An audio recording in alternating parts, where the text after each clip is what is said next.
And that is how you develop cancer. Right from birth, we bring with us the plan for major events, such as what we want to be in terms of a career, marriage, children, all of that. The idea that your desires are never to be fulfilled is wrong. Please drop that idea. Prarabdha karma itself means desires that you bring along with you, which has its own energy for fulfillment. Understand this very clearly. Some seekers have the wrong understandings. Oh, you should not have any desires. No, that is a wrong idea. Drop it. Prarabdha karma itself means that you have desires that you bring along with you when you're born, with its own energy for fulfillment. All our desires are like the Pandora box. We have accumulated so many and kept them. Now, let's open the Pandora box and see what is inside. Do not condemn your desires. Do not suppress them. Do not judge them. Whatever is there, let it out. Okay, so I'll help you do this exercise by giving you how you can classify your desires. The first is desires to do with the sensual pleasures. Seeing something, tasting something, listening to something, the touch, all of that. Second, desires related to your name and fame. Third, desires related to material possessions. Fourth, desires related to your own spiritual experiences, right? All of our desires will fall into these four categories. Write down all your desires. Do not edit them as you write. Write it in the language you think is the most effective way to express your desires. I'll elaborate.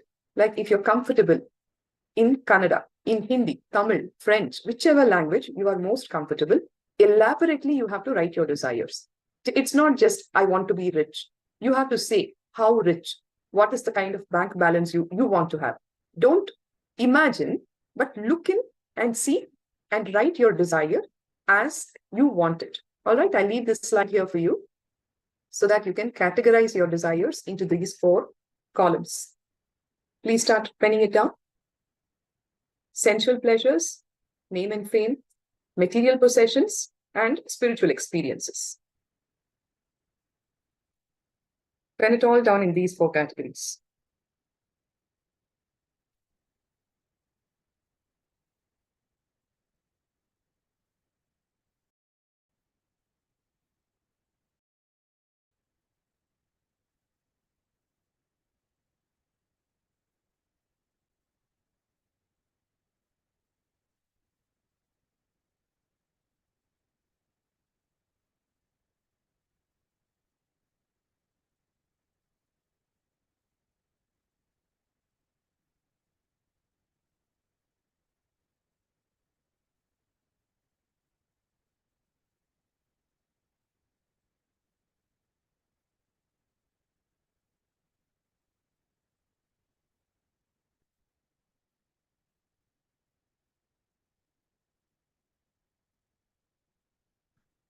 All of you, please pull out your pen and your books and start writing down.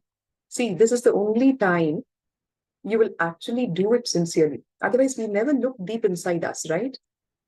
To see what we want in life also. So don't miss out on this opportunity.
Pen it down elaborately in great detail.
Unfortunate happenings in the recent days is conversion related to sexual desires. Look at the population that is caught with pornography. They can never be fulfilled. Again, borrowed desires.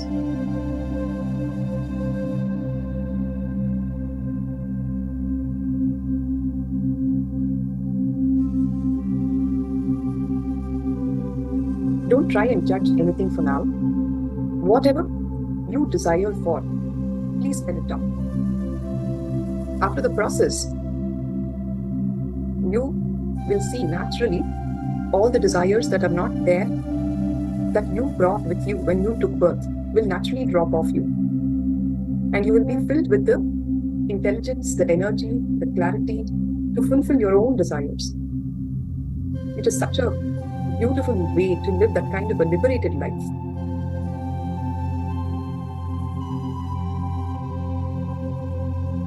So much of grace will get added to your own existence. So do the exercise sincerely.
In each of these 4 categories, look in and pen down all the desires that you want to accomplish.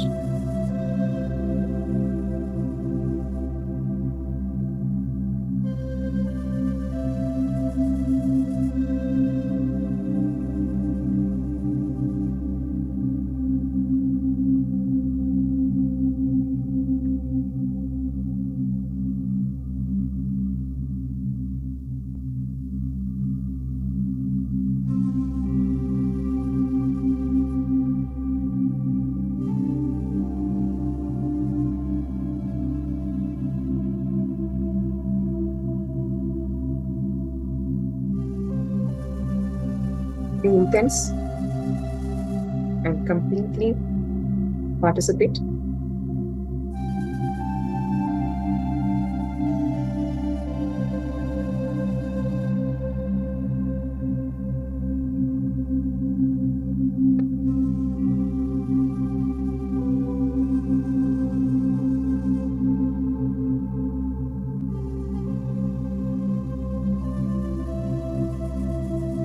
In the process of Nithyananda Spurana, you will be given deeper understandings about death and even led through the death process. The question may happen when you're wanting to live life, why do we need to know about death? Only when you know how to die will you start living gracefully. When you work on all of these layers sincerely, not only will you live a beautiful life, like a Jivan Mukta, living enlightened one, you will also have a very graceful exit when it's time to leave the body.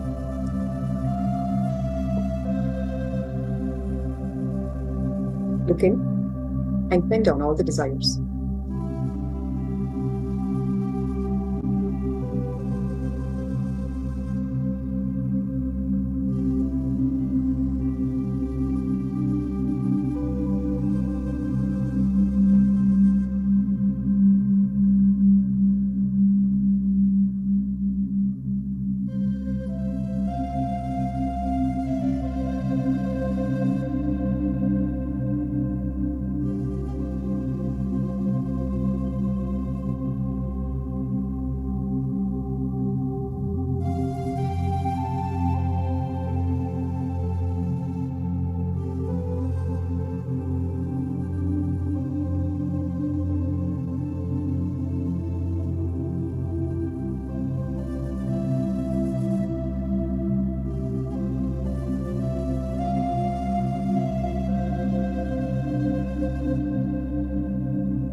I'll give you a couple of minutes more.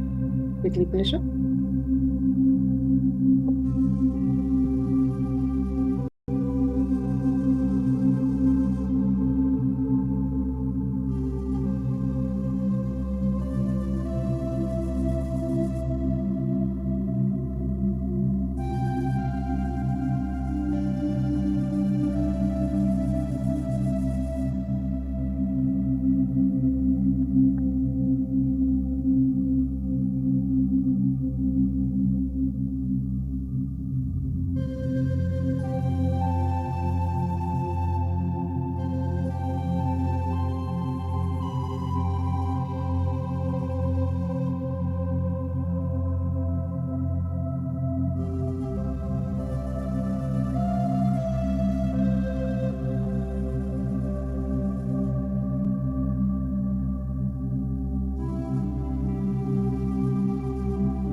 You could literally write down all your desires. Like, if God comes and says, whatever you have written down in your book, it will be given to you. Like that, you should write it in great detail. Don't miss out on anything and say, other day I missed out on this. Don't do that.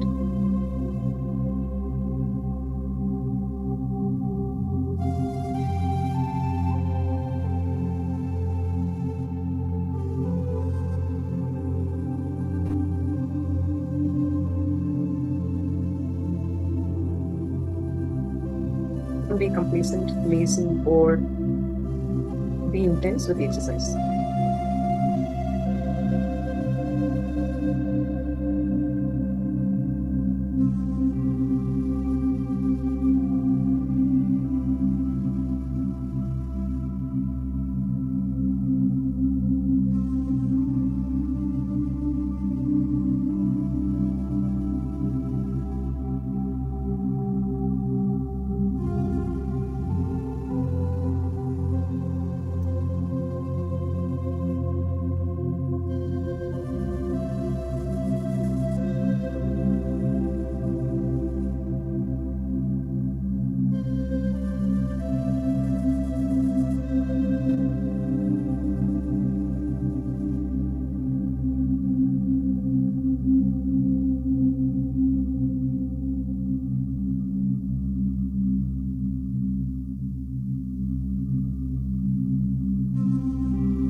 How much longer would you need to finish up the exercise? Can I know?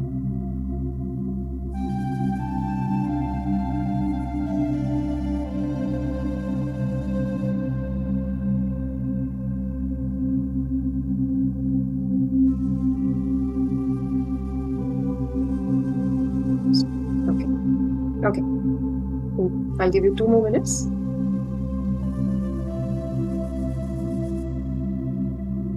Most of you are done, just for the benefit of everyone in session. All right. Okay. I have all saying yes, other than Lincoln.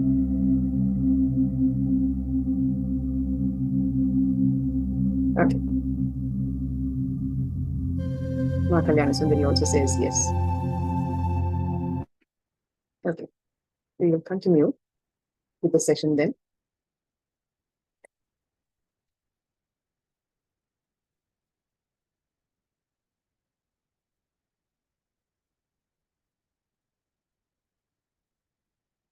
Thank you, Lincoln.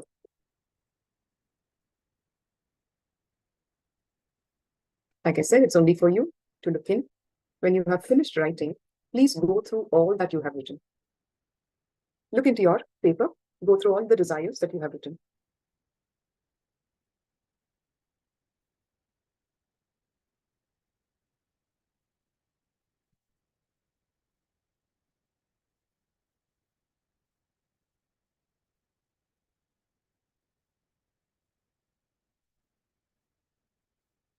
Read it with complete awareness.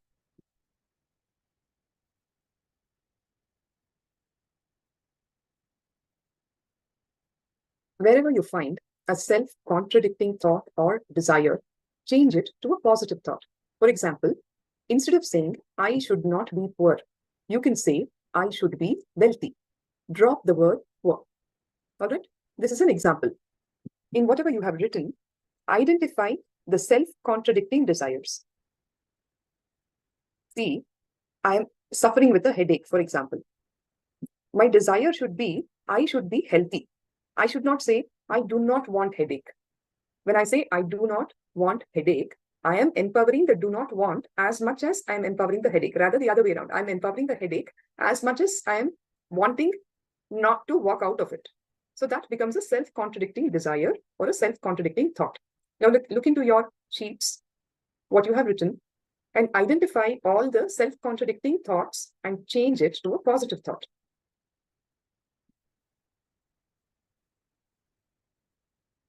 I don't want to look ugly.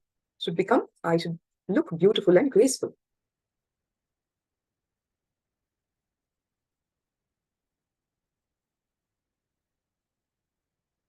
Drop all the negative connotations that are there, the negative words, and convert it into a positive word, a positive desire. Every time you use the word poor, you are empowering it along with the words I should not be.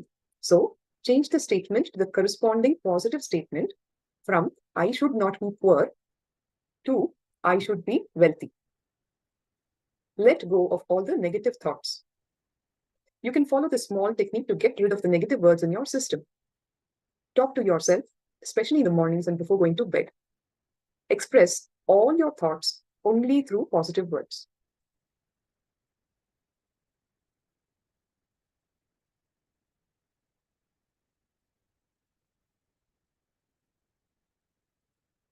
Use that time of the day and the night when you wake up from bed and when you're going to bed to go deep into your system and spread only positive words and thoughts.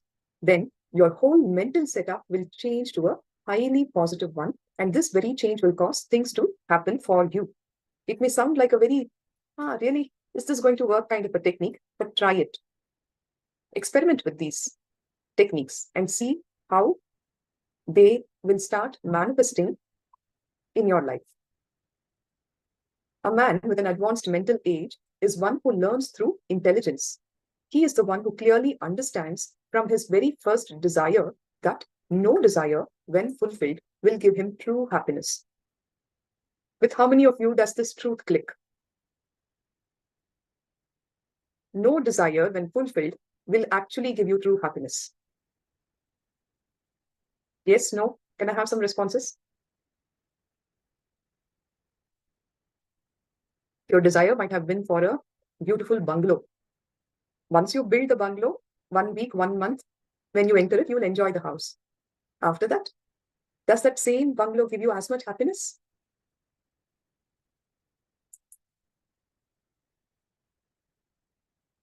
All right. So all of you are the intelligent beings with an advanced mental age who concur with this truth. He realizes that the ultimate goal lies beyond all desires. He will be able to see through the whole thing and analyze it. He will know that the real fulfillment comes from within himself and not from the outer world things such as desires. As we said earlier, your prarabdha is the desire that you bring with you when you come. Let us now analyze how exactly these borrowed desires take shape. It is not necessary that you yourself pick them up. The society also imposes them on you. Society is the one that first teaches you how to pick up desires from others. At a very young age, parents sow the seed of comparison in you for the small things like, say, academic performance or cleanliness, keeping things neatly, all these things. Hey, look at that guy. He's always scoring such good marks in exams. You barely pass your tests. Or you're such a dirty fellow. Look at that girl next door, how clean she is all the time. Her clothes are so clean. She's so well dressed. Isn't it? So these kind of comparisons are imposed on you by the society. Why? Because they know to teach only by comparing you with others in all these contexts. They never just tell you the importance of it and leave it at that. Who has the time, the energy, or the patience to explain to children why you should do what you should do and why you should not be doing what you should not be doing? It is just an easier way of telling them, you know what, this is how you should be. And that is how you learn how to borrow desires from others. For example, when you are on your own at home, you will feel grateful for all the things that you own and you are blessed with. You will even feel a pleasant feeling engulfing you, a beautiful sense of gratitude overflowing from you. But the moment you open your eyes to the outer world, if you happen to pick up some desire that belongs to others, it becomes ugly again. The earlier beauty in you and your home disappears, and the whole thing becomes ugly again. Again, you start pulling and pushing yourself with the freshly borrowed desires. How many times you bought a car and you drove it 1 week? So much fun, fulfillment, joy. You took your friends out for a party. You did all that. And the next week, your neighbor bought a bigger car. Then what happens to your car? Does that give you the same amount of joy? No. And you start desiring the bigger car. And that becomes your freshly borrowed desire. Anything borrowed is ugly because it is not natural. It is forced or artificial, and anything that is artificial, is not beautiful. Swamiji says the temperature in your house will start rising when your neighbor buys an air conditioner. So this is how the desires play with us all the time. And when you borrow desire, which is not natural, it is artificial, and anything that is artificial is not beautiful. If you wish to be an artist, but you land up being an engineer because your father wanted you to be so, then again, that is ugly. You being an engineer is a borrowed desire. Had you been an artist, you might have been so beautiful. Who knows? Maybe you were a born artist. Whatever is your nature, that is your own desire. Understand this. This is a very important truth. Whatever is your nature, that is your own desire. The rest is all the other desires are borrowed desires. This is a great truth that I'm telling you. Understand this very clearly. Whatever is your nature constitutes the desires that you brought with you when you came. If allowed to, these desires will express through you in a natural way and fulfill every moment of your life. It could be the work that you're doing, the profession that you are in, If it is your own desire, you will love every moment of your work. Whereas if it was a borrowed desire, it is never going to fulfill you.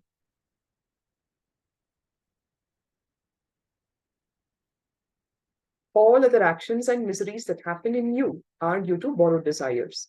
Your own desires, if allowed to be fulfilled, will by nature purify and expand your inner space. Borrowed desires, on the other hand, will take you again and again to the outer world and only put you in depression. You will be true not to yourself or your own being, but to others, and you will lose your way in life. Literally, you will become a football to others' life. Somebody told something, so you did that because you borrowed their desires. You're not living your life, you're living somebody else's life. You will waste your energy and land in depression and low energy again and again. I tell you that almost every desire of ours is borrowed because our own desires are our nature. So, if you sit and think, you will be able to clearly see how each and every action of ours is driven by what we picked up from someone.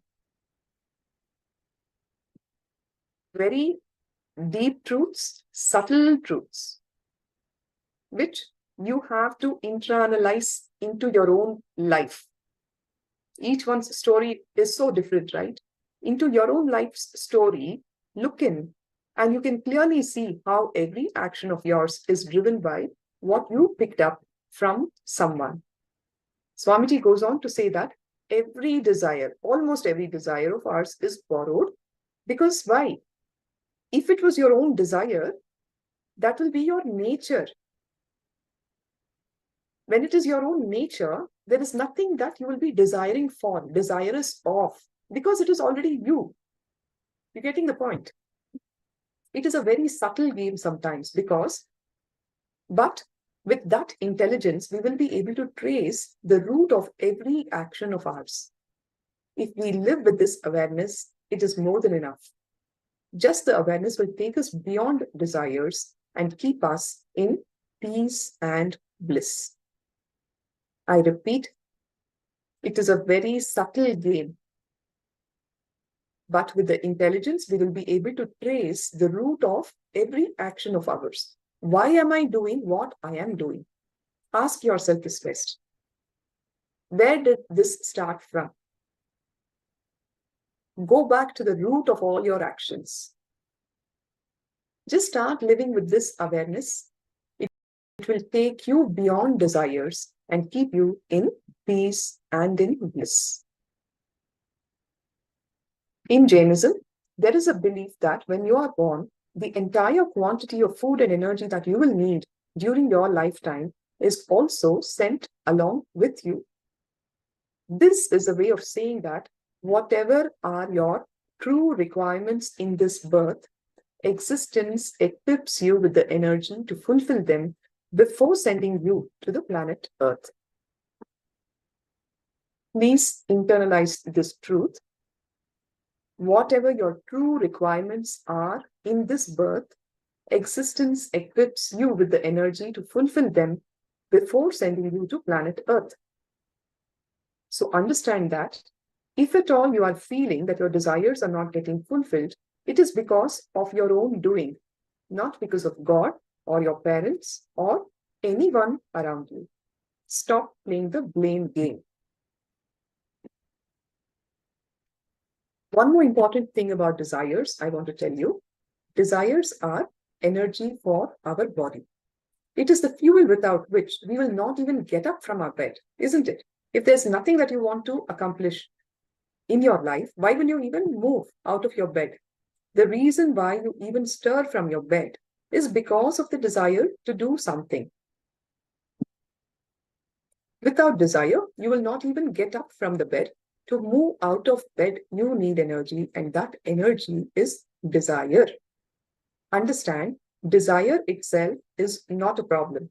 There is nothing wrong in having desires and fulfilling them.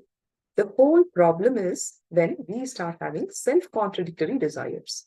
For example, We want all the comforts, but we don't want to take up any responsibility. This is one major area of self-contradiction. Next, we want to take a vacation for which we need money. For money, we need to work.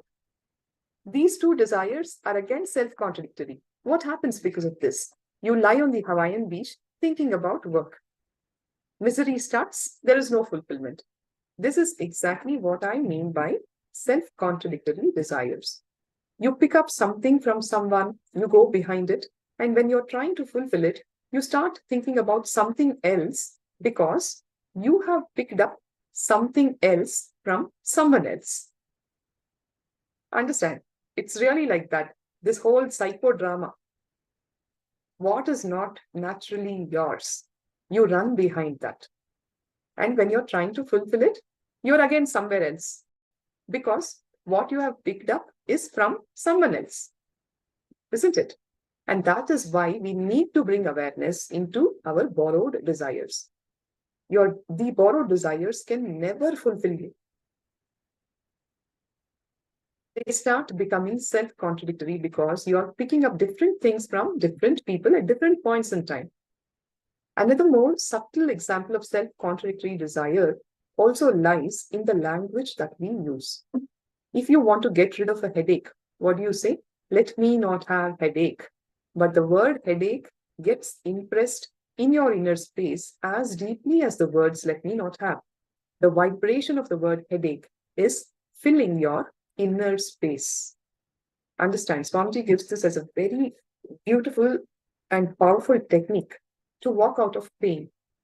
For example, as a part of the various programs that Bhagavan has offered, we also did what is known as end-pregnancy care, where we teach meditation techniques and powerful truths and cognitions for the mothers to go through a very painless labor. And literally, it is like, you are laying down the biomemories of the baby in the womb to invite a very high conscious, intelligent soul into the mother's womb. So that is what the end pregnancy works with. The mothers who have done the program, I was also blessed to be a part of it. Labor pain. All the ladies here would know who have been mothers. And I'm sure the men also would know from their own mothers and their spouse is one of the worst pains that human being can experience. On a scale of 0 to 10, most mothers who are not prepared would rate it as 10 on 10.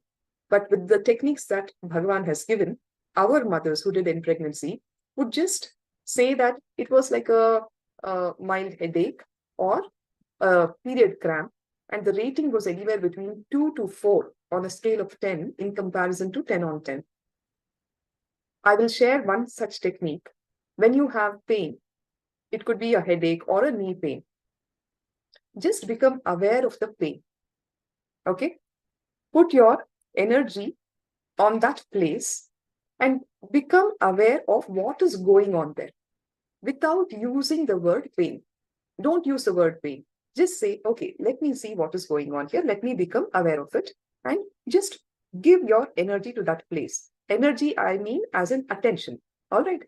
What happens is, over a period of time, if you have a diffuse knee pain all over the knee, the pain will just start collapsing the area and it will just come to one point and disappear. You can use it for any part of your body, any pain where you have. When you have, try this technique. It works. It really works. All that you need to do is don't use the word pain. Just say, let me become aware of what is happening here. And give your attention to that spot. You can see that the pain will just dissolve. So, yes, this is again a self-contradictory statement when you say you don't want headache because you are repeatedly empowering it. But if you say I'm healthy, you create another conflict within yourself, since immediately another voice inside you will answer saying, hey, that's not true. I'm not well. How can I say I'm healthy? Now the fight has started. So just say, let me be healthy. That's all. Your words are very, very important. Similarly, okay, this is a next truth that we're going to work on, needs versus wants.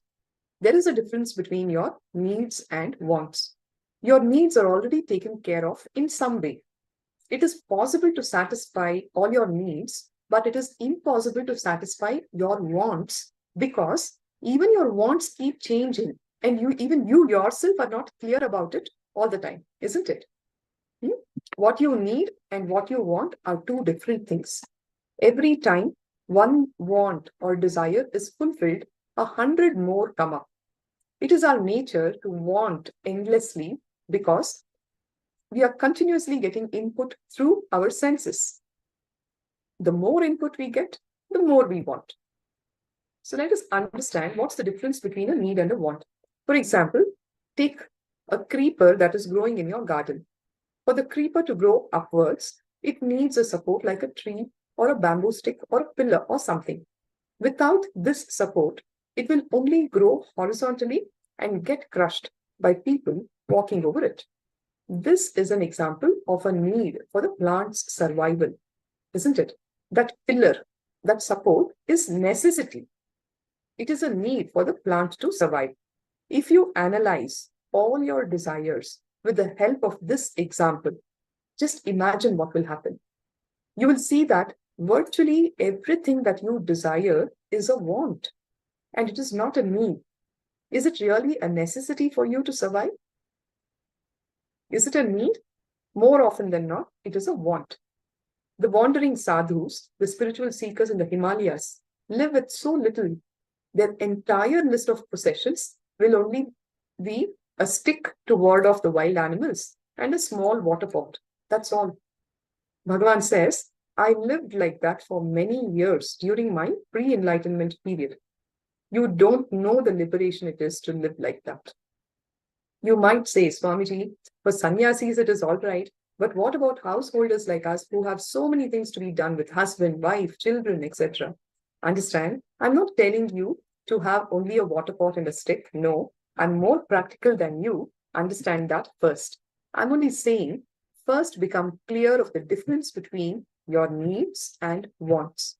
That is the first step towards more peaceful living. Is this truth clicking with all of us? Can I have an acknowledgement, please?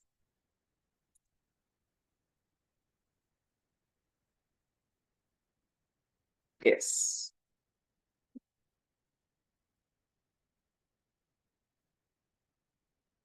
Thank you. Thank you, everyone. So, become clear of the difference between your needs and wants. And that is the first step towards a more peaceful living. As this becomes clear, slowly, the want-based attitude in you will start changing, and automatically, life will move from discontent to fulfillment. That's all. Internalize this truth.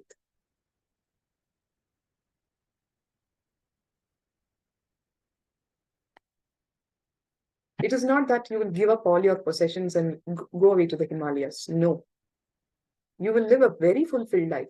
You will enjoy everything that you have, not being bound by it. That is the way to live, a liberated life. When you see something, you say, yes, a beautiful car. It must be a smooth drive. I'm happy for you, is what you're going to tell your neighbor. Because it's no longer your desire. You appreciate the beauty in it, but you don't want to possess it. You getting the point? Because you are so fulfilled inside you, there is no space for discontentment. You're happy for the people who have it all. At the same time, you will never feel deprived. You will see that fulfillment happens not because you got what you wanted, because you understood that you have all that you need. When this understanding happens, you will also stop picking up desires from others. You will stop comparing yourself with others. You will remain focused within yourself instead of outside of you. Once this happens, your wants will in no way affect your inner space.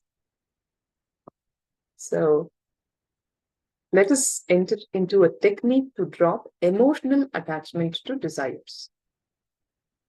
The moment you judge something as right also, you start enjoying it because it is right. Shiva says, see it, and the moment you see it, unclutch from it. He is teaching renunciation, simple and pure. People may ask, how can this be possible? How can we renounce? I tell them, then follow the method that you know to overcome it. That's all, simple. You either learn from an enlightened master or life will teach you. Life is going to teach you. If you learn from the master, it will be a lot more easier for you because he will talk to you with a language that you can understand directly. Yes, I see that the next Acharya has logged in. So I will hand over to her. Thank you all for being such a wonderful partner in my journey also of Paramashivoham. Let's put our hands together for the Purna Mantra. Om Purnamada Purnamidam Purnat Purnamudachyate Purnasya Purnamadaya Purnameva Vashishyate Om Shanti Shanti Shanti Harihi Om Tatsat Sarvam Bhagavat Shri Nithyananda Paramashiva Padukarpanamastu Om Nithyanandam. Thank you, Nithyananda Madhai Swami. I will just update you.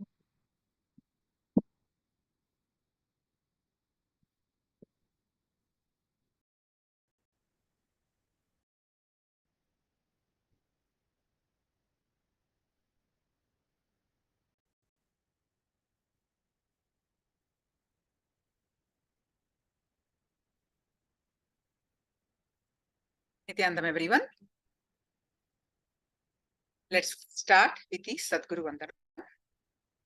Nithyanandam Paramasugadam Kevalam Jnanamurtim Dvandvatitam Gagana Sadusham Tattvamasya Ekam Nityam Vimalamachalam Sarvadi Utam.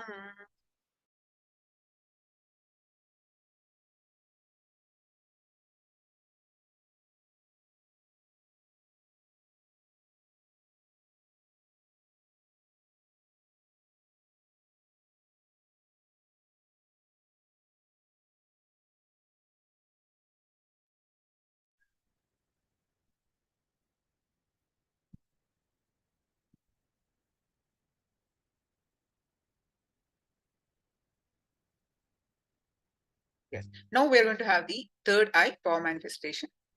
All of you, please go ahead and post your powerful cognitions from Living Enlightenment book.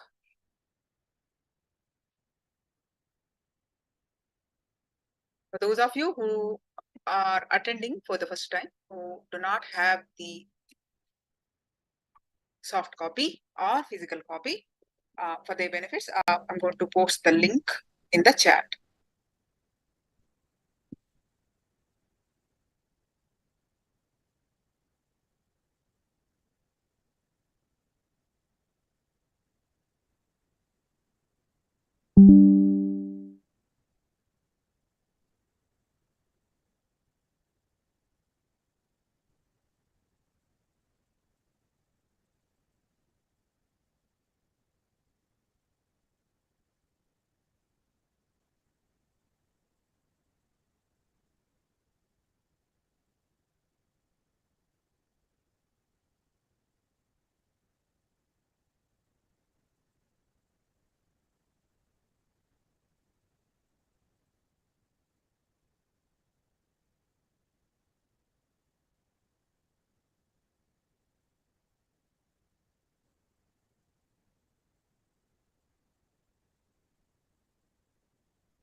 The link is posted here in the chat.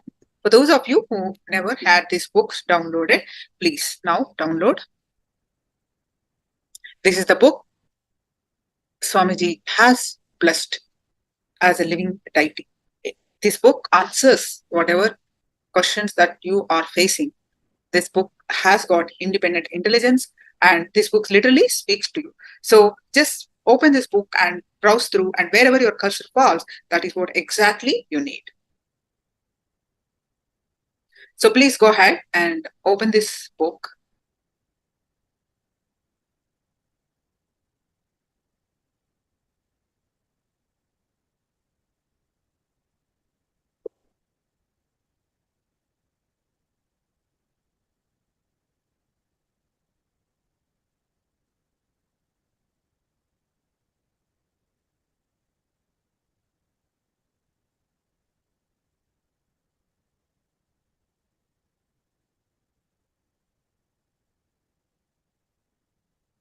Take 2 minutes and post your powerful cognitions from Living Enlightenment book.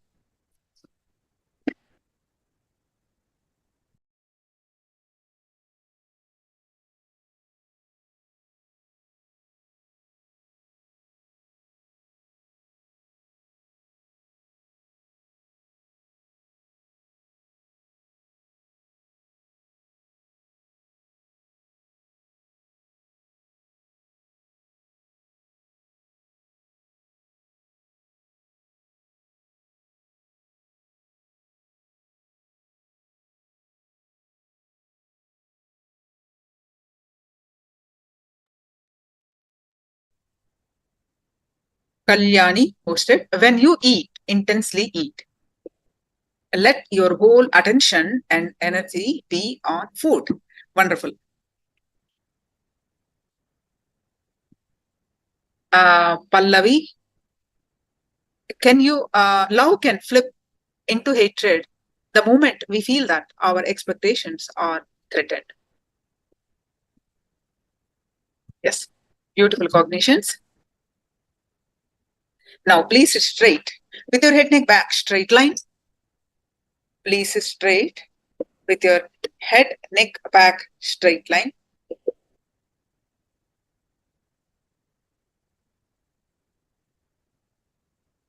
Close your eyes and tie your eyes with eye band.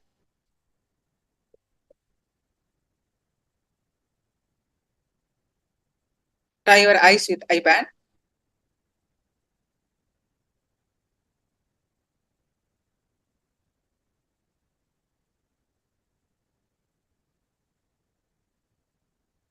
And Anthony, visualize your heart as an endless reservoir from where blessings can flow. Beautiful cognition. Now tie your eyes with eye band and visualize Swamiji's form in your third eye. And start chanting the Mahavakya. Om Nithyananda Paramashivoham. Om Nithyananda Paramashivoham. Start chanting the Mahavakya and experience the space of oneness. With the space of oneness, manifest the power of third eye. I'm projecting the picture now. Scan through your third eye and manifest the power of third eye.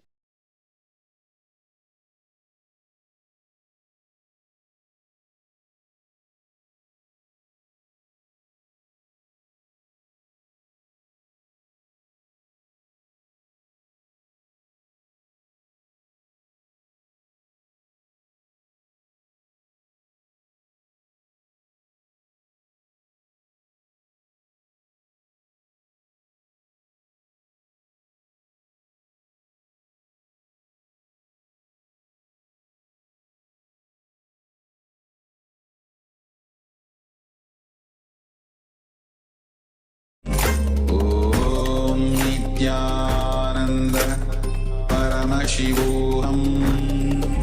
Om Nithyananda Paramashivoham. Om Nithyananda Paramashivoham. Om Nithyananda Paramashivoham. Om Nithyananda Paramashivoham. Nithyananda Paramashivoham Om Nithyananda Paramashivoham Om Nithyananda Paramashivoham Om Nithyananda Paramashivoham Om Nithyananda Paramashivoham Om Nithyananda Paramashivoham Om Nithyananda Paramashivoham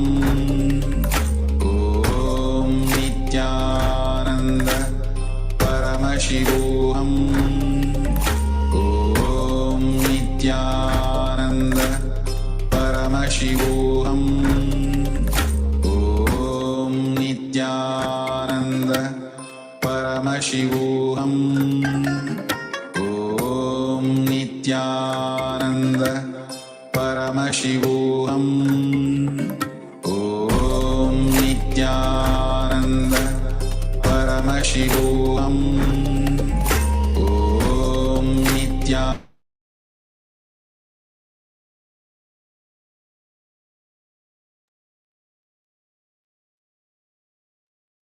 Now, all of you, please go ahead and post, remove your iPads and post whatever your 3D reveal in the chat.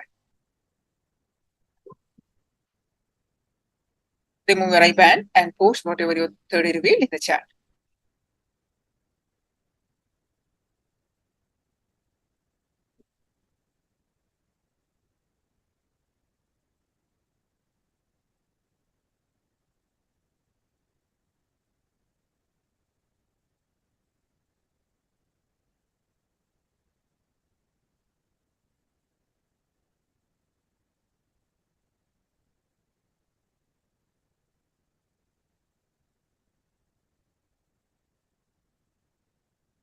One more minute, all of you please post it.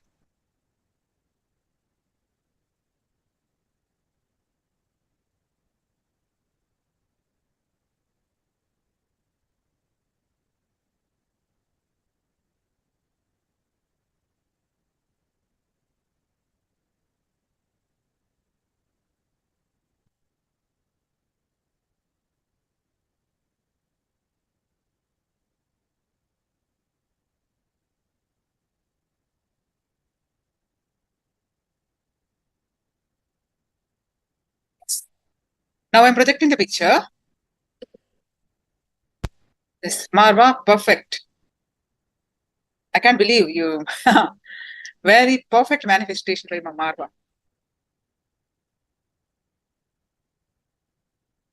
It's a golden color. Wonderful, Eugene. Good manifestation. Saw water body like lake, mountain, trees, and leaves are different colors. Okay. That's wonderful. So Marva, congratulations. Such a perfect manifestation. Yes. Now, yeah, let's watch the introduction to Nithyananda Spurana. It's a very, very, very powerful program about our death. Why do we need to learn death? When we learn what goes on during the death and remove the patterns associated with that, we learn to live blissfully. So it's a very powerful, intense program. Stay tuned to listen more cognitions from Swamiji, and we'll continue our sessions.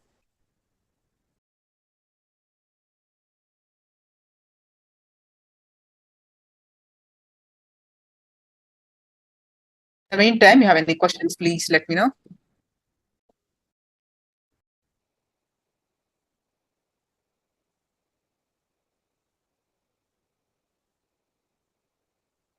So far, what you have learned?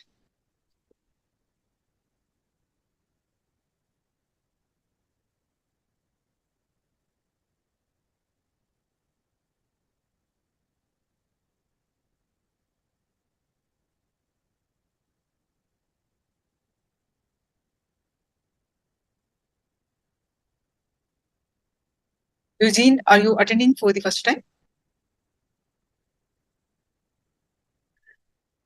Okay. So far, are you able to follow these sessions? And more link call.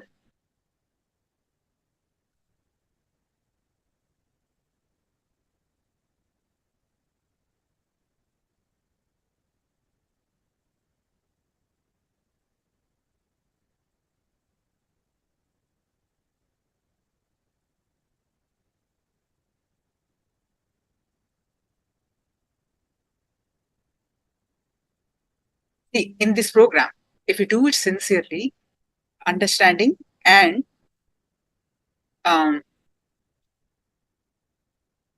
meditating, the meditation that we are going to do, if you get a glimpse, you will surely get a glimpse.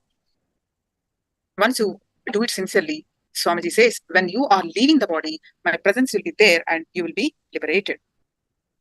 You will not have painful death. You will be liberated. It is such a significant program. The next couple of days, sincerely put in your energy, life, listening and internalizing what we are presenting in these sessions.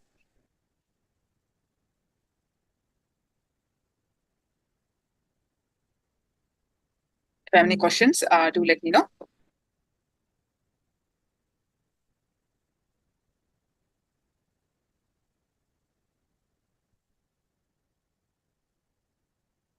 So now let's listen from Swamiji, the introduction to Nithyananda Spurana in his own voice.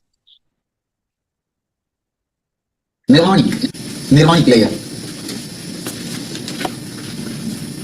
It's a very subtle difference. This layer almost doesn't exist. Almost it's an Atman, but the last step. What's the way to explore this last step? What is the way to bring out the energy from this last step? What's the way to penetrate this last step?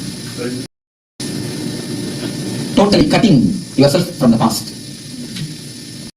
No evolution, only revolution. No evolution, only revolution. It is the moment when seed takes the decision to sprout. The seed is sprouting. The last moment, the seed will have agony. It is called dark night of the soul. The last moment, you take the decision to take the jump. You take the decision to go beyond. You take the decision with all your consciousness, with your whole energy to go beyond the body and mind, to drop all the old conditionings. Yesterday somebody was asking me, method to undo the whole thing. Can you make me again 7 years? This is the method. When you know all your whole things are conditioning, just read once more what you have written. Is the life worth living? Is this the life worth living? Just so much of desires in the out of blue. It has no base, and so much of sufferings, so much of guilt, so much of pain. Only one layer of joy, that also through the pain. Only one layer of joy, that also through the layers of pain. Look at the whole past. Actually, almost for everybody, I can say the whole 100%, or anybody who says my past is gold, my past is golden. No.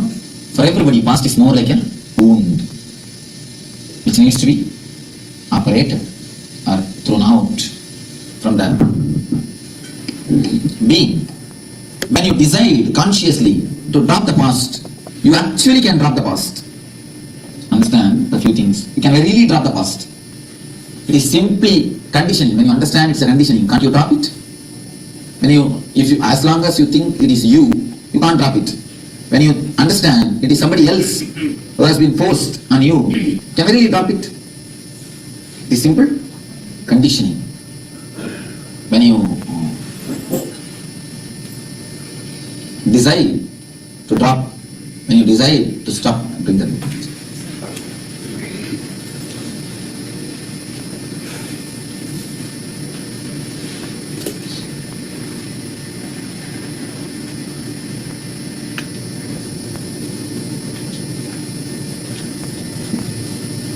You can simply very drop. We are going to drop. Anybody who doesn't want to drop and keep it can decide.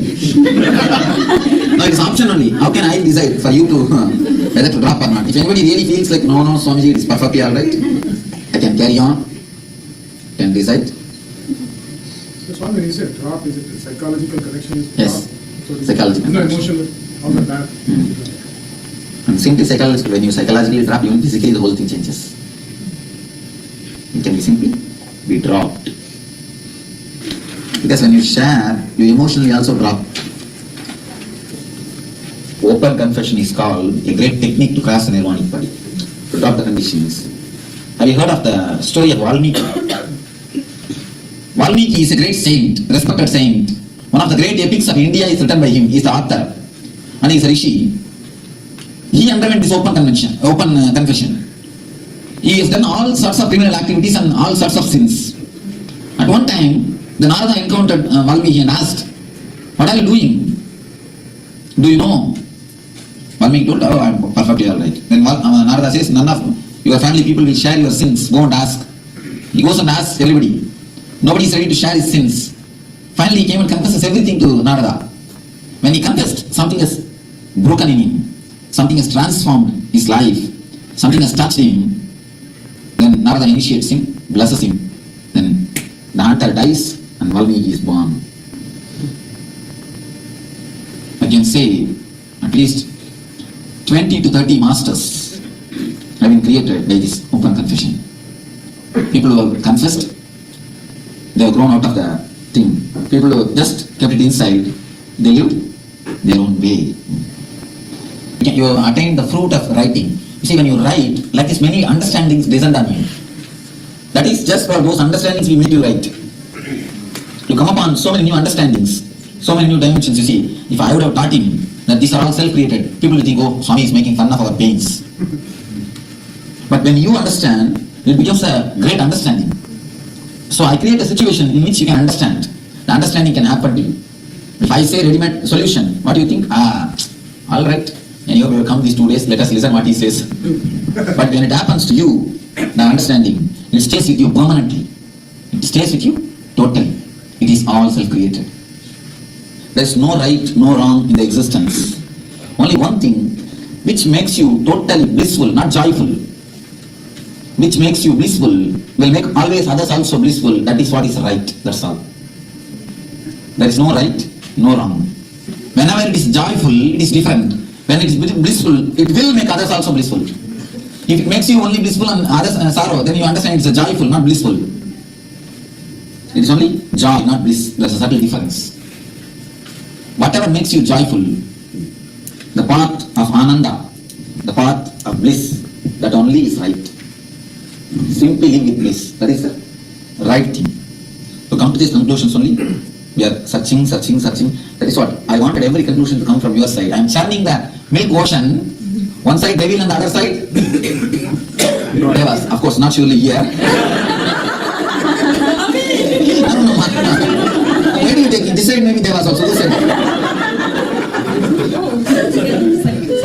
I heard right is right. Left. For you or for me? So Swami, if one of us attended LSP, we don't have any problem with anybody else. When you have really taken things inside, when you have dropped the conditionings and you have taken things inside. How to conduct ourselves before Maha? Feel the deep love, that's all. Feel a deep love in front of a master, that is enough. Nothing else is needed. Nothing else needs to be done. There is no other code or contact to be conducted. Many people come and tell me.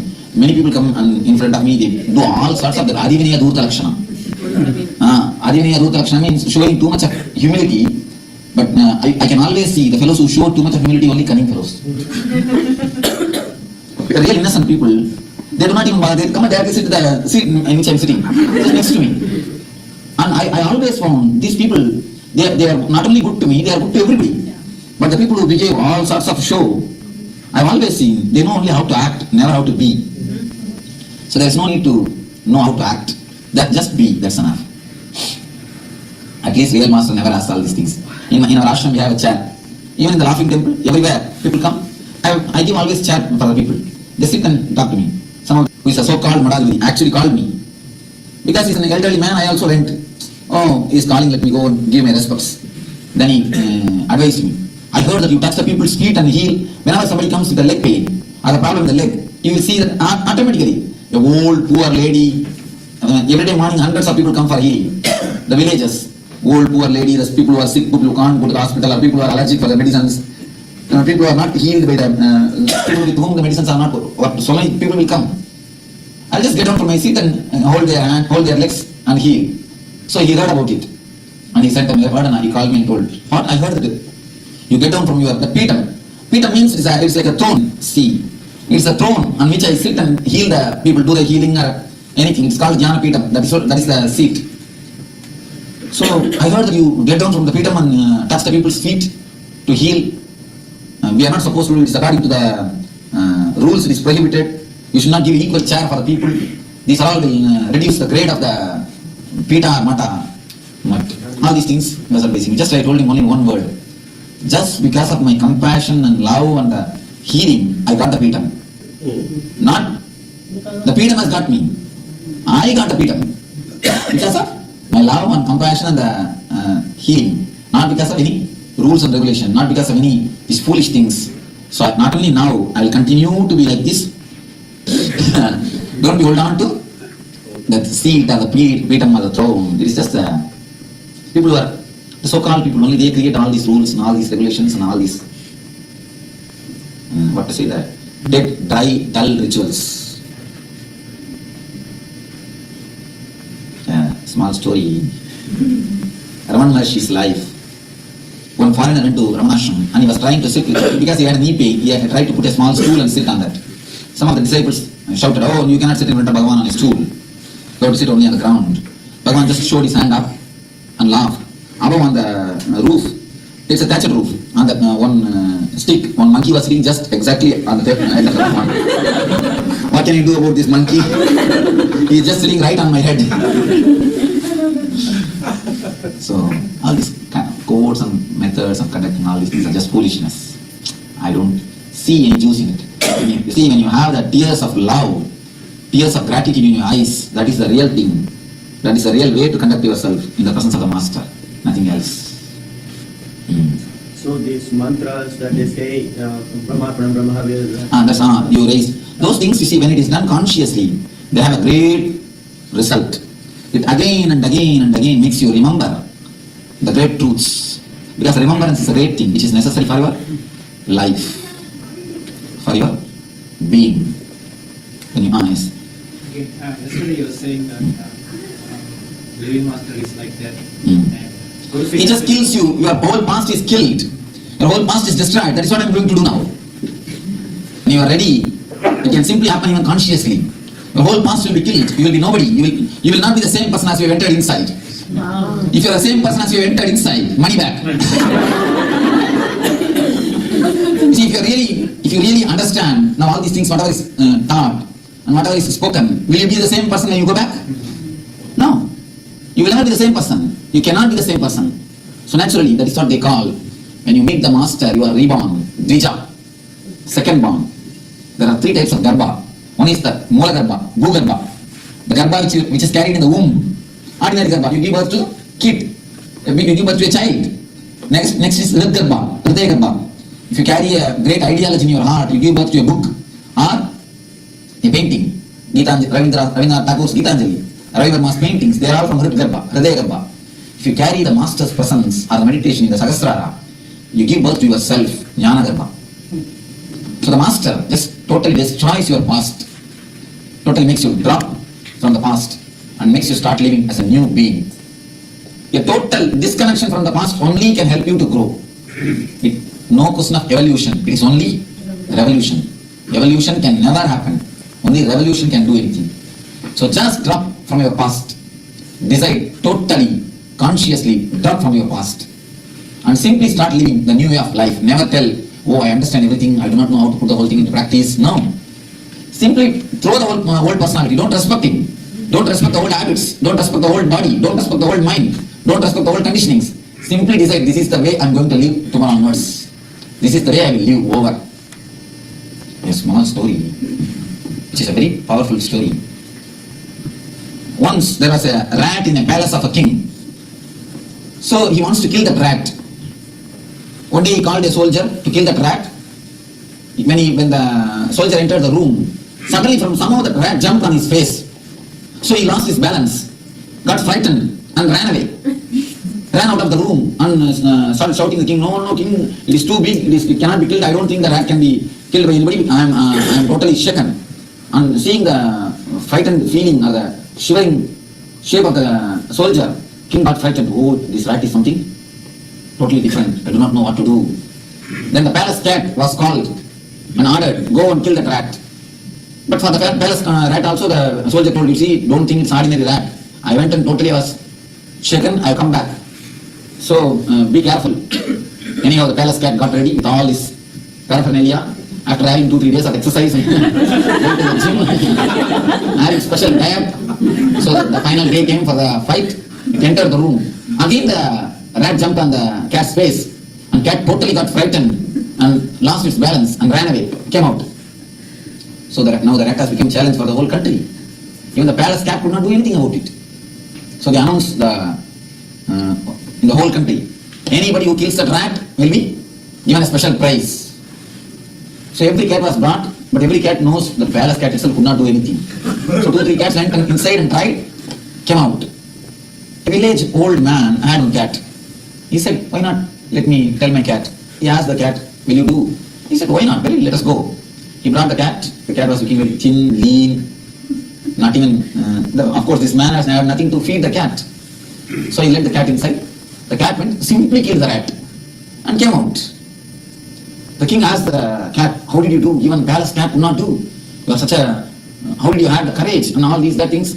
They just pampered the cat and asked, how did you do? The cat said, what? I'm a cat. Simply a cat's a rat. Over. I'm a cat. It is my nature to kill the rat. Over. So simply, you are bothering about the things only makes the thing worse. It is you who boasts the negativity. Decide, you are a cat. You can kill the rat. Nothing. Nothing more than that. Don't bother old people. Last time also I tried to stop smoking, but nothing worked. I think this time I do not know. The same thing only is going to happen. Maybe. Don't have all those past things. Even that is past. Even the idea, last time I failed, is also a past. Cut from the very root. Drop from the very root. Even the idea that you have failed is nothing but the past. Somebody came and told me, Swamiji, in last 1 year alone, 27 times I stopped smoking. It is just the past. Of course, it is you who give energy to it. Not past has got energy. Past is just dead. It is you who decide. There is a great technique in Vedanta to cut yourself from the past. It is the ritual done at the time of sannyas. Don't worry, I am not going to give sannyas to you all. But the portion of ritual done at the time of sannyas, at the time of the sannyas, the last layer. See, actually this last layer, cosmic layer, needs a total disconnection from the past. And when you have finished all these 7 layers, the final touch will be given by the Master's grace. Actually, that is what happens. When you put your whole effort, finally Master gives his grace. When you open through everything, the Master will be there to heal the things. When you undergo all these 7 layers, the final touch is by the Master's grace. Now we are going to have only these 2 sessions. Session of cutting down from the past and the Master's grace. One thing, when you are totally satisfied, you will not ask for the other. You will not need the other.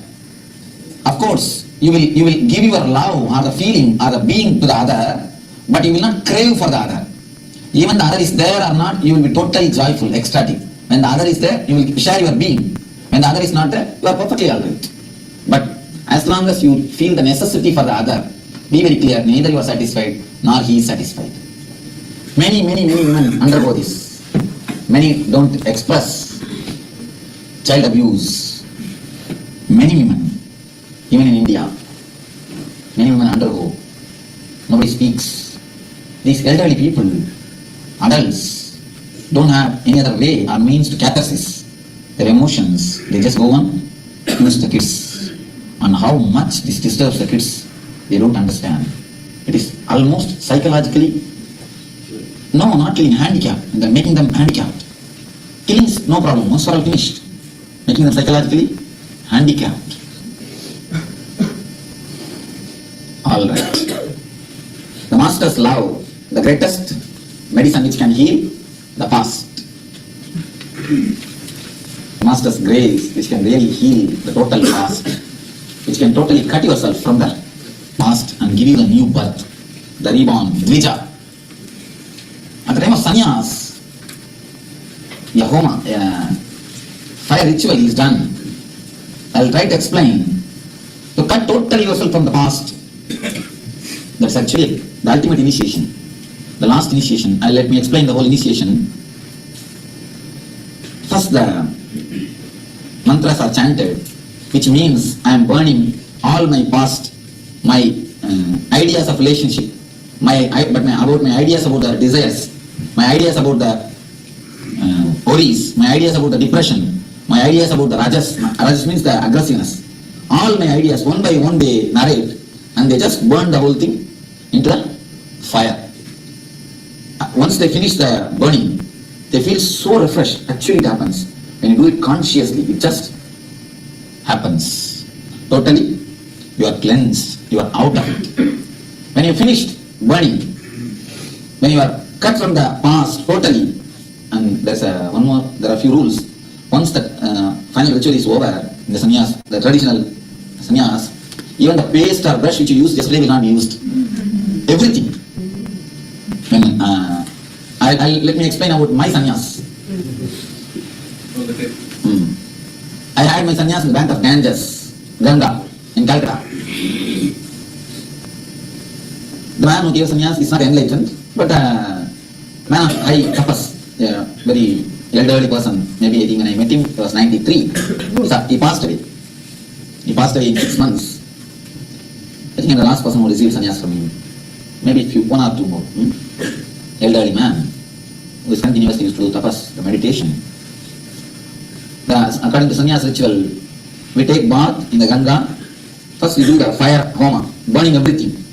And then just we take bath in Ganga and come without any clothes, just as we are born. Then when we come and fall at the feet of the Master, he just gives this rope, this cloth. He puts some rope around our hip and blesses us with a new name. The new name. To signify the past is dead. You are no more an old person. They get a new name. They are given a new name. See, the new identity, the new name, does miracles. Because you totally disconnect yourself from the past. Continuously remembering that new name has got a great effect. Has got a great feeling. It just totally makes you feel you are newborn. You are somebody who is new. You are totally somebody who is really fresh and alive. So now let me explain the mantras. You will all burn. You are going to do that. Actually, you are going to burn all your past, all your desires, all your worries, all your guilt, all your pain, all your so-called joys. Every layers will just burn. Consciously, totally put it in the fire. You will see you are cut. The whole past is cut. You totally disconnect yourself from the past. Really. This is the way to come out of the cosmic layer. All the nirvanic layer. All the 7 layers. Finally, the final touch. The Master's grace or the Master's blessings. I think we will enter into the meditation. When you finish the meditation, then we'll see about the next step. I'm going to read a few mantras, then I'll explain, then I'll give you the instruction. These are the sacred mantras. It's called Viraja Homa, means the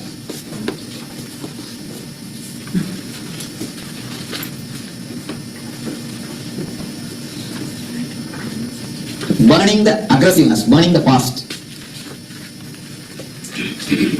Raja means dust, dirt.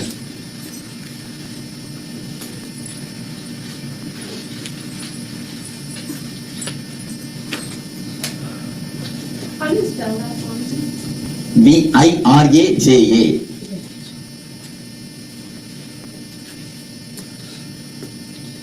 Viraja Vibhakma Bhuya Satkum Swaha.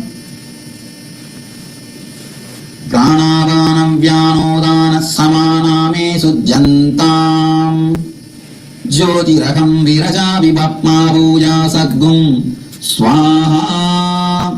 Vangmanasakshutvat Jikva Srotragrana Reto Bhaguta Bhudi Sujjantam Viraja Vibhakma Bhuya Satkum Swaha. Tvacharma Magunsa Rutirameto Majjas Snayabhu Stodi Sudyantam Jyotiraham Viraja Vibhakma Bhuya Satkum Swaha. Sirapani Pashva Prutvajanta Shraddhopacharas Payavome Sudyantam Jyotiraham Viraja Vibhakma Bhuya Satkum Swaha. Uttishta Purusharita Pingala Lohidaksha Degi Degidapayam Me Swaha. Sudyantam Jyotiraham Viraja Vibhakma Bhuya Satkum Swaha. Prativyavastejo Vayurakasame Sudyantam Jyotiraham Viraja Vibhakma Bhuya Satkum Swaha.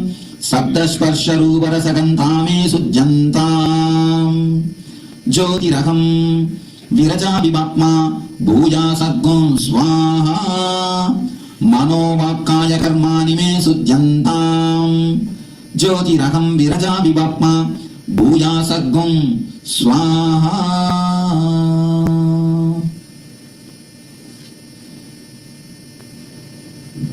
It means there are so many things included in this.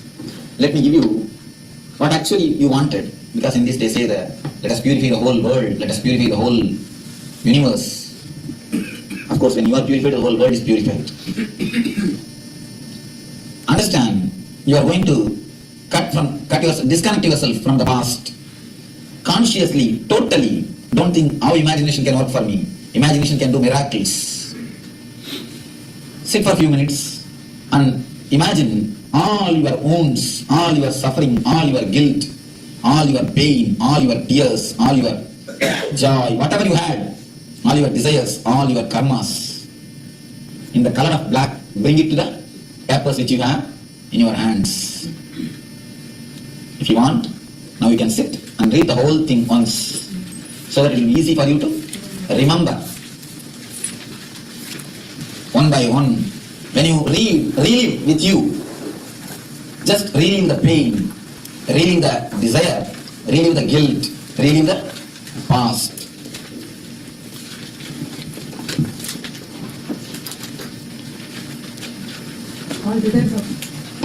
From first line to last line, read by yourself. Read it for you.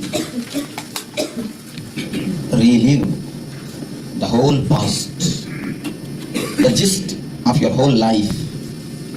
Just as you undergo before your death, undergo totally from desire, guilt, pain and pleasure. One by one, from first step to last step.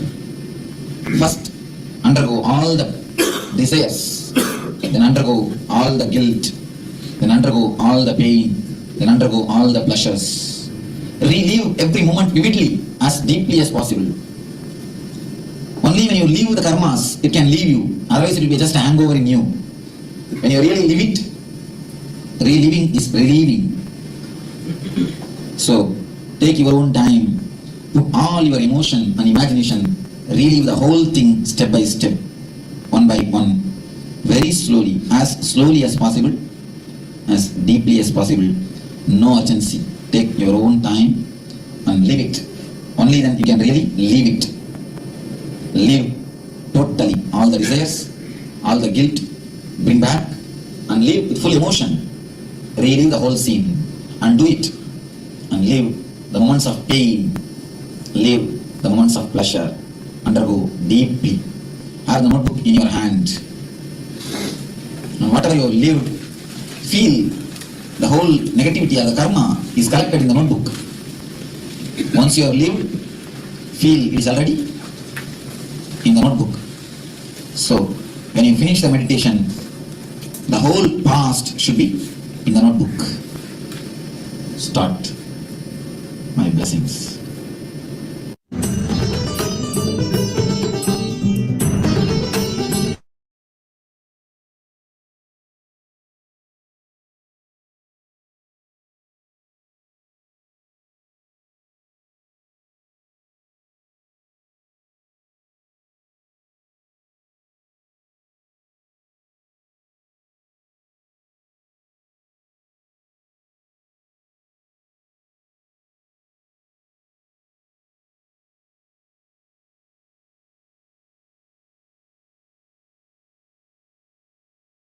Only revolution. It is the moment when seed takes the decision to sprout. The seed is sprouting. The last moment the seed will have agony. It is called dark night of the soul. The last moment you take the decision to take the jump. You take the decision to go beyond. You take the decision with your all your consciousness, with your whole energy to go beyond the body and mind, to drop all the old conditionings. Yesterday somebody was asking me, method to undo the whole thing. Can you make me again 7 years? This is the method. When you know all your whole things are conditioning, just read once more what you have written. Is the life worth living? Is this the life worth living? Just so much of desires in the out of blue, which has no base. And so much of sufferings, so much of guilt, so much of pain. Only one layer of joy, that also through the pain. Only one layer of joy, that also through the layers of pain. Look at the whole past. Actually, almost for everybody, I can say, though 100%, anybody who says my past is gold, my past is golden. No. For everybody, past is more like a wound, which needs to be operated or thrown out from the being. When you decide consciously to drop the past, you actually can drop the past. Understand a few things. You can really drop the past. It is simply conditioning. When you understand it's a conditioning, can't you drop it? As long as you think it is you can't drop it. When you understand it is somebody else who has been forced on you, can you really drop it? It is simple conditioning. When you desire to drop, when you desire to stop, bring them.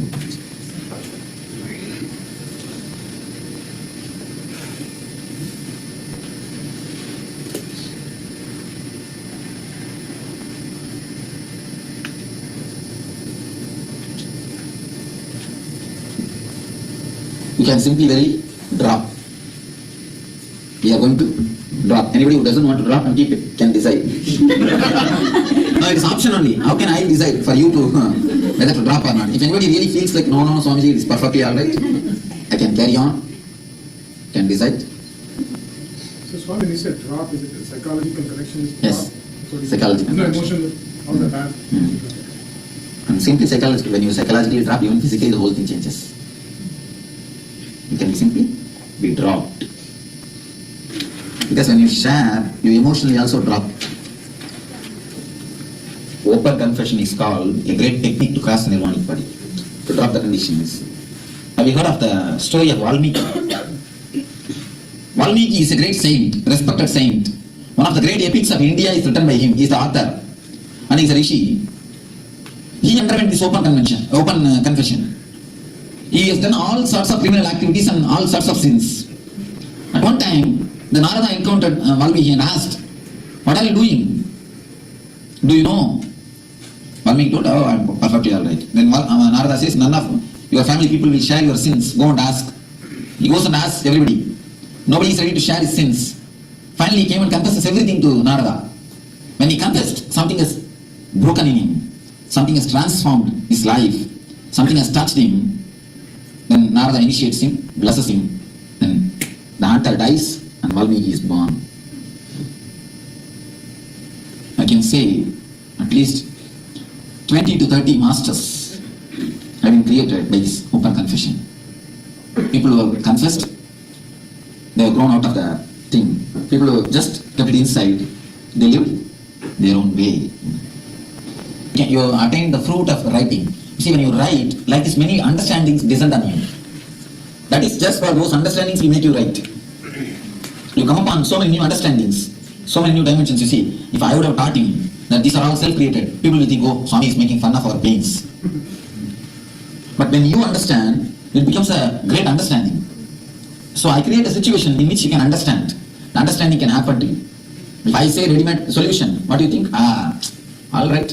Anyway, we will come these 2 days, let us listen what he says. But when it happens to you, the understanding, it stays with you permanently. It stays with you totally. It is all self-created. There is no right, no wrong in the existence. Only one thing which makes you totally blissful, not joyful. Which makes you blissful will make always others also blissful. That is what is right. That's all. There is no right, no wrong. Whenever it is joyful, it is different. When it is blissful, it will make others also blissful. If it makes you only blissful and others sorrow, then you understand it's a joyful, not blissful. It is only joy, not bliss. There is a subtle difference. Whatever makes you joyful, the path of Ananda, the path of bliss, that only is right.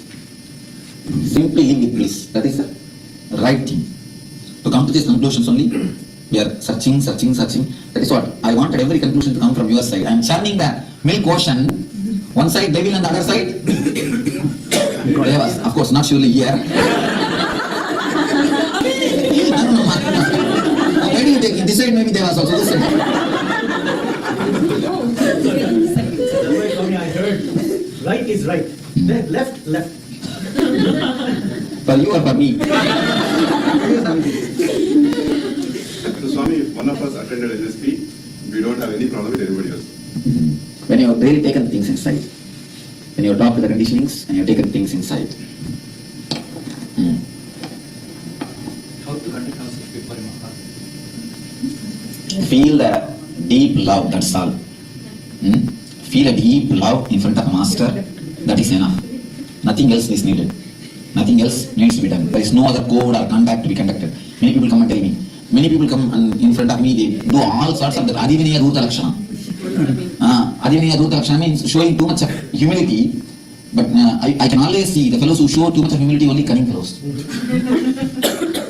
The real innocent people, they do not even bother. They come and directly sit in the seat in which I am sitting, just next to me. And I always found these people, they are not only good to me, they are good to everybody. But the people who behave all sorts of show, I have always seen, they know only how to act, never how to be. So there is no need to know how to act. That just be, that's enough. At least real master never asks all these things. In our ashram we have a chair. Even in the laughing temple, everywhere people come. I give all this chair for the people. They sit and talk to me. Someone who is a so-called Madhavidi actually called me. Because he's an elderly man, I also went. Oh, he's calling, let me go give my respects. Then he advised me.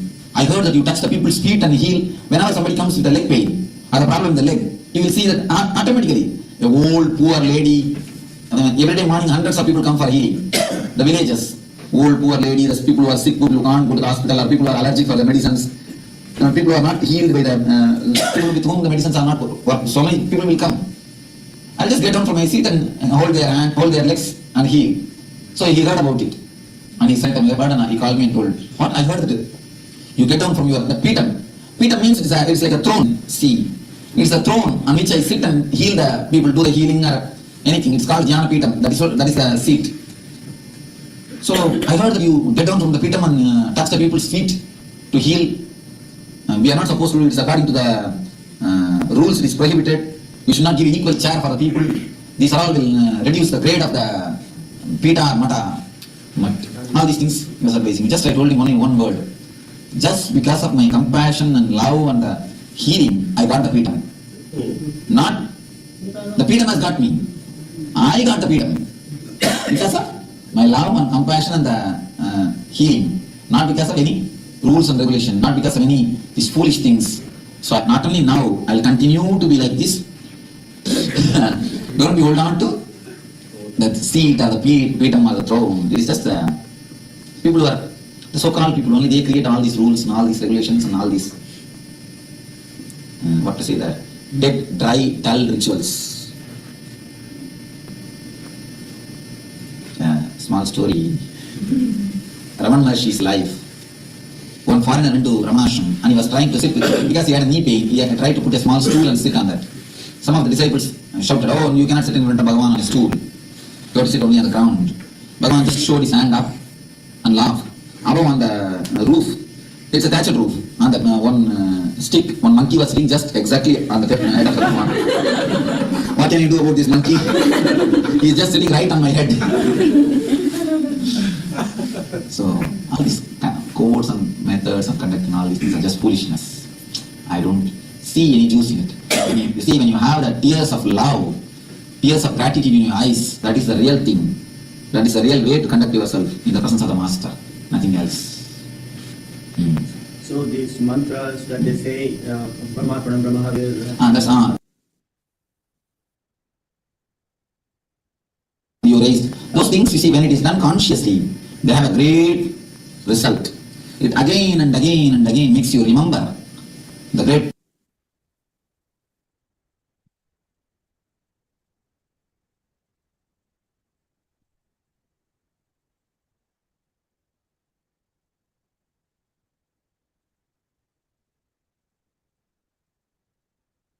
Nithyananda, everyone. Now let's move on to the power manifestation again. Now we are going to do the power manifestation of consciousness over matter. Are you able to hear me? Am I audible? Please, let's do the power manifestation of consciousness over matter. Please go ahead and post your powerful cognitions.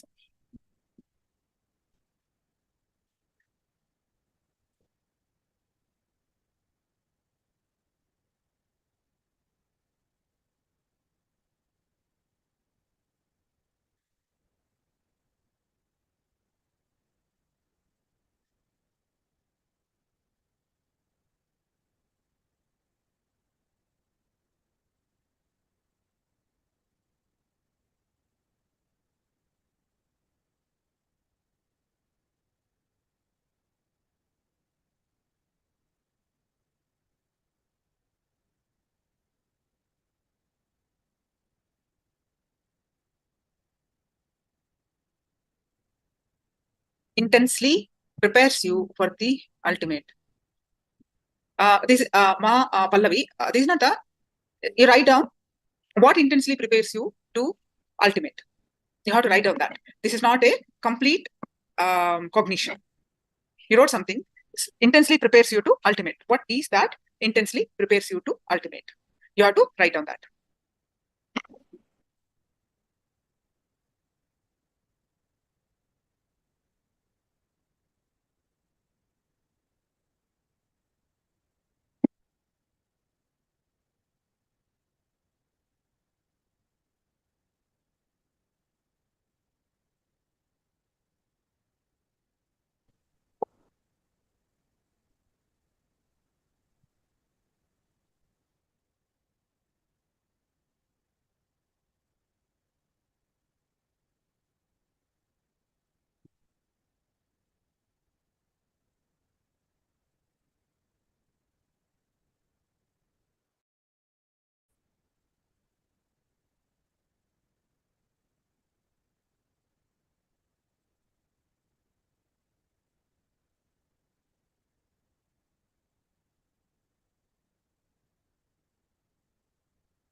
Yeah, so now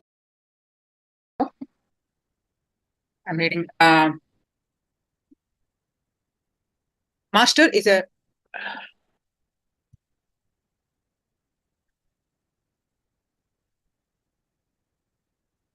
Marva posted. Master is a promise and assurance, a living ideal. He gives you the promise, open, you will never die. Wonderful. Then another beautiful cognition from Andre, drop the past.